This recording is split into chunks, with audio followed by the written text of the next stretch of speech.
Okay, so from a scale of 1 to 10, how pissed off would this video make you? Let's check it out, right?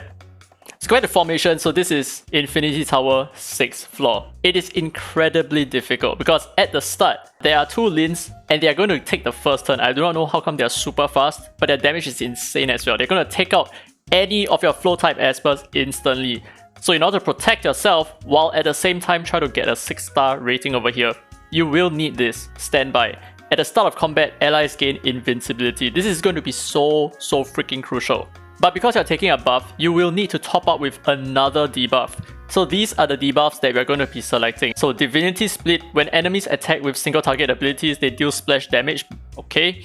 Silent Void, at the start of combat, allies are silenced. And Joint Combat, when an enemy attacks, they have a chance of assisting with basic abilities. Okay. But this is the most important one that you need to have. You need to have, if not it's going to be extremely difficult for you to clear this. So Disaster Withdrawal, at the start of enemy actions, a random enemy debuff is removed. You might be thinking, wow, this is so difficult, right? But no. This is the reason why you need that debuff.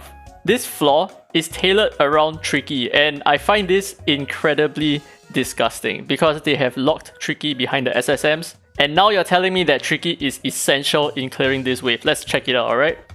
So let's see what happens. At the start, they're going to nuke my Jiangman. That's perfectly fine. She's going to counter-attack quite a fair bit, which is pretty cool. So this is what's going to happen, right? Whenever they take a turn, let's just see what happens. So we are hopefully going to get out of our silence real soon. Okay, so let's drop an AoE debuff over here. So it's basically just an AoE debuff, nothing more, nothing less. She takes a turn, she loses 30% of her HP. And sometimes, yeah, she gets petrified as well. Cool shit, right? This is the only way. Like, I'm pretty sure that this is the only way. And sometimes it goes down to a little bit of RNG as well. Depending on like whether you are able to land a lot of debuffs and all that good stuff. And especially if they remove the debuffs that matter a lot. So the thing is, if they remove my Nether Bloom, then unfortunately we are going to be a little bit short on DPS.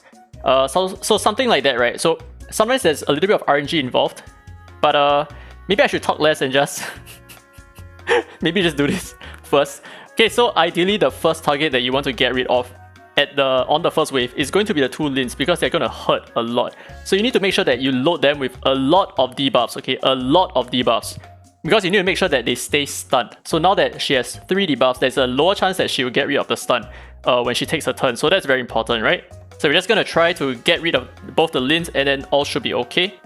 So we got a Nether Bloom here and I think one more proc. Good, GG. So that's 1 Lin done. Yeah. What the hell? I mean, it's quite interesting to see Tricky play out like so. But it's extremely scummy. I have to admit that this is not good at all. I don't see this great for the game at all. Like, to have gated content like this, where you need Tricky so badly, and Tricky is hidden behind SSM, like I said earlier, it's not looking good for the game at all. So we're just gonna go ahead, finish this off. And the second wave, it's gonna be... I think the second wave is actually easier, right? Let's take a look. Because the second wave does not have a Lin, but the second wave has super fast Tabers as well. Super freaking fast. Right, they're gonna go first, and they're gonna shoot whoever, right? Oh, nice. Yes, hit my... That's good, that's good. Hit me, hit me. He immediately lost 30% of his HP. That's crazy, dude. And we get our immunity buff here. And I think we should be fine. So we're just gonna try to pop off the Nether Blooms whenever we can, because that will give us a little bit more debuffs as well.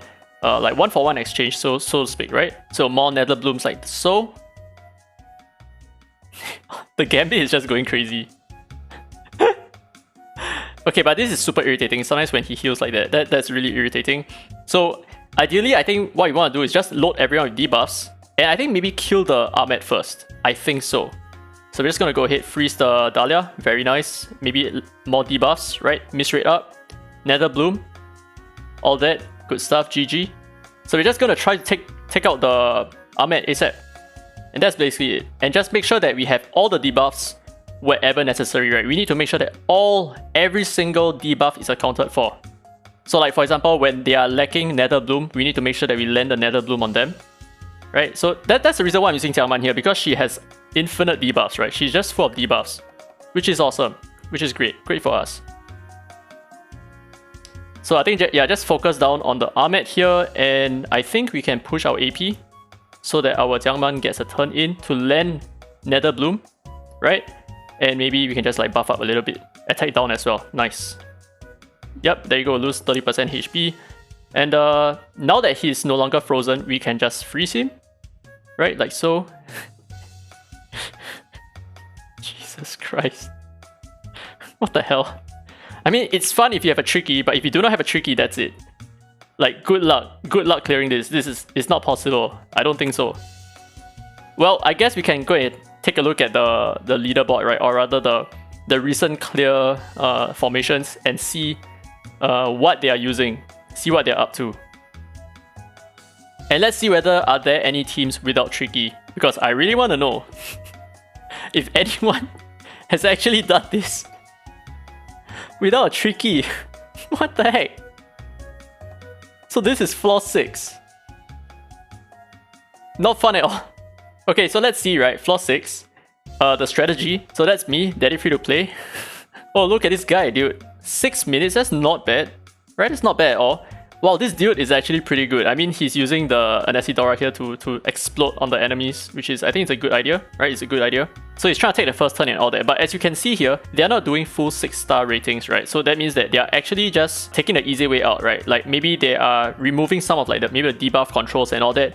It is possible. So the thing is, if you do not have a tricky, you can definitely do it differently. So for example, you can like remove this and you have 5 stars. And this is still fine. That's not to say that this is not good, okay? Because at the end of the day, what's important is that you achieve the 54-star reward, which is going to be your legendary Abilimon. This is completely unnecessary. The platinum record is completely not needed at all. So at floor 6, you really have a lot of leeway in terms of like how you want to lose your stars, for example. So maybe if you do not have a tricky over here, then ideally your goal is probably to get 5 stars over here. If not, it's going to be super difficult. You will need a standby at the start. So that's it for this video. Hopefully you guys enjoyed it. Hopefully you guys learned a thing or two. I mean, this is like the cheat code to getting 6 stars, just having a tricky, right? Everyone can do so. By the way, if you enjoyed the content, don't forget to leave a thumbs up. It really helps the channel, and subscribe for more Dislyte content. Now with that said, this has been Daddy Free to Play, and as always, I will see you in the next video.